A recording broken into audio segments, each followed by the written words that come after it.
कुरान और हनुमान चालीसा को लेकर के अलग अलग जगहों पर अलग अलग मत देखने को निकल के सामने आ रहा है और इसको लेकर के अलग अलग लोग प्रतिक्रिया भी दे रहे हैं। सुब्रत पाठक जी हमारे साथ हैं, भाजपा के वरिष्ठ नेता हैं। सुब्रत जी, ये जो रमज़ान के महीने में अजान, हनुमान चालीसा, ये जो विवाद शुरू हुआ है और इसको लेकर के अलग अलग जगहों पर हमने देखा जो धार्मिक यात्राएं निकल रही हैं, जुलूसों पर भी कहीं ना कहीं हमले हुए हैं। ये तमाम विवाद को आप कैसे देखते हैं और ये जो हनुमान चालीसा और अजान को लेकर के को जो विवाद है उसको कैसे देखते हैं? देखो, कुल मिलाकर एक बात हम सबको इस बात को समझना चाहिए कि देश संविधान से चलेगा, ना कि धर्म से चलेगा। कई धर्म के मानने वाले लोग देश में रहते हैं। हिंदू हैं, मुस्लिम हैं, सिख हैं, बौद्ध हैं, ईसाई हैं, पारसी हैं, जैन हैं। तमाम धर्म के मानने वाले लोग हैं। सबके अलग अलग मान्यताएं हैं, अलग अलग सबकी संस्कृति है। कुल मिलाकर जो इस प्रकार का ये जो विवाद यदि उत्पन्न हुआ है तो उसके पीछे कारण क्या है? क्या कारण है कि हिंदुओं का कोई भी इस प्रकार का आयोजन होता है, चाहे वो रामनवमी हो, हनुमान जयंती हो, महावीर जयंती हो, या कोई भी हमारी कांवरिया यात्रा हो, दुर्गा विसर्जन यात्रा हो, आखिर उसके ऊपर हमले क्यों होते हैं? आपने सुना कभी इस देश में किसी ताजिया के जुलूस के ऊपर हमला हुआ हो, किसी बड़ा वफात के जुलूस पे हमला हुआ हो, कोई उर्स के आयोजन को रोका गया हो? लेकिन हमारे धार्मिक आयोजनों में व्यवधान क्यों, ये बड़ा प्रश्न है। कुल मिला के उसी के अंतर्गत ये कि अगर हम यदि ईश्वर की आराधना करते हैं तो कितने लोग हमने देखे हैं कि उनके मुंह से वो आवाज़ तक नहीं निकलती, मन में ही राम राम राम राम या अपना जो भी मंत्र है उसको करते रहते हैं। तो ईश्वर तक हमारी बात पहुंचती है। ईश्वर को बात को ज़बरदस्ती को चिल्ला के सुनाया नहीं जाता। तो कुल मिलाकर यदि हम कानून का दुरुपयोग करेंगे तो दूसरा क्यों नहीं करेगा? यदि हम अजान इस प्रकार से लाउड स्पीकर से बोलेंगे तेज आवाज़ में तो दूसरे हनुमान चालीसा पढ़ेंगे। तो आखिर किसके लिए समस्या उत्पन्न होगी? निश्चित रूप से हमारे आम जनों के लिए। तो इसलिए बहुत ज़रूरी है कि सभी लोग कानून का पालन करें, मंदिर हो चाहे मस्जिद हो, और उसमें जो हमारे कोर्ट ने तय किया है, जो हमारे कानून ने तय किया हो, उससे अधिक आवाज़ में लाउड स्पीकर ना बजे। सर, ये विवाद की अगर शुरुआत देखी जाए, राज ठाकरे साहब ने सबसे पहले कहा, उन्होंने कहा 3 मई तक अगर लाउड स्पीकर नहीं हटे तो वहाँ हनुमान चालीसा का पाठ होगा। अलीगढ़ में फिर ऐसे बयान देखने को सामने मिले, बनारस में देखने को सामने मिला। फिर वहाँ पर रुबीना खाना में उन्होंने कहा कि अगर इस तरीके से मुस्लिमों को छेड़ा जाएगा तो वो मंदिरों के सामने जा कर के अजान करेंगी। तो ये जो तमाम चीज़ें जो लगातार निकल के सामने आ रही हैं, इसके पीछे कोई ताकत है, कोई साजिश है? नहीं, देखो, अगर राज ठाकरे ने इस बात को यदि उठाया है तो उसके पीछे कारण क्या है? तो इसके मतलब उन्होंने लोगों की दुखती रग पे हाथ रखा है। आपने अभी कुछ दिन पहले आपने देखा होगा कि जिस प्रकार से कुछ सेलिब्रिटीज़ ने इस प्रकार की आवाज़ उठाई थी कि उनकी नींद में खलल पड़ती है अजान की आवाज़ से। तो आखिर ये स्थिति क्यों उत्पन्न हो रही है? तो ये कहीं ना कहीं समस्या है, और इस समस्या को उन्होंने जब उस प्रकार से उठाया और जिस प्रकार से लोग उनके साथ में खड़े हुए, तो उससे समझ में आता है कि समस्या जायज़ समस्या है।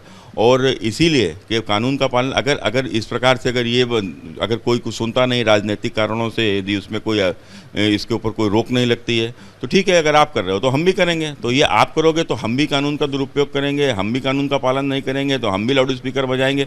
तो किस प्रकार से स्थितियाँ उत्पन्न होंगी हम लोग आसानी से समझ सकते हैं। रुबीना खानम का जो बयान है कि मंदिरों के सामने कुरान पढ़ा जाएगा, उसको कैसे देखते हैं, आप क्या बोलेंगे? देखो, इन सब बयानों का कोई स्थान नहीं है कि मंदिरों के सामने यदि कुरान पढ़ा जाएगा तो मस्जिदें भी छोटी पड़ जाएंगी। इस बात को उन्हें समझ लेना चाहिए।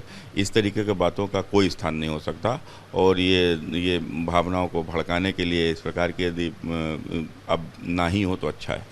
मुख्यमंत्री ने सभी जिलों के जो अधिकारियों उनके साथ समीक्षा बैठक की। उन्होंने एक बड़ी चीज़ कही, उन्होंने कहा कि जो पुरानी आयोजन होते थे वही होते रहेंगे, नए किसी भी तरीके के आयोजन को परमिशन नहीं मिलेगी। तो इस पूरे जो स्टेटमेंट है और जो इसको कैसे देखें? नहीं, ये तो काफ़ी पहले से चल रहा है। मैं समझता हूँ कि 2017 में भी जब हमारी सरकार बनी थी तो उसके बाद से ही मुख्यमंत्री जी ने इस बात को तय कर दिया था। तो मुझे नहीं लगता कि किसी प्रकार का कोई नया कार्यक्रम कहीं पर हुआ भी हो उत्तर प्रदेश में।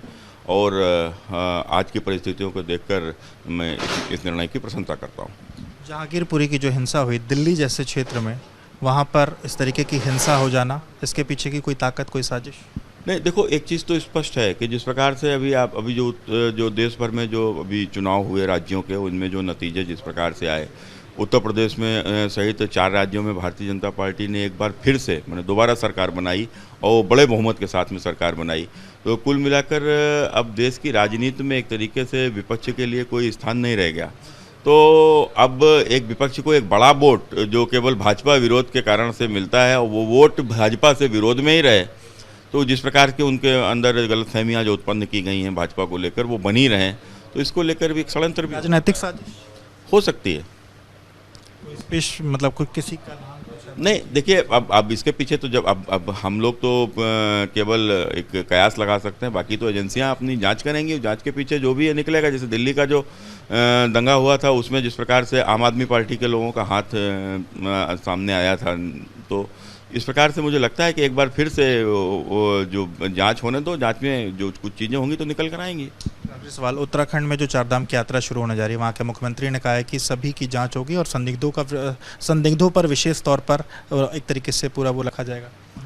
मैं उत्तर प्रदेश के एक युवा होनहार मुख्यमंत्री धामी जी की मैं बहुत हृदय से प्रशंसा करता हूं कि जिस प्रकार से उन्होंने एक बहुत साहसिक निर्णय जो लिया है कि आखिर और जो कहीं ना कहीं सही भी है कि जिनको हमारे धर्म से जिनकी आस्था नहीं, उनका वहाँ जाने का कारण क्या है।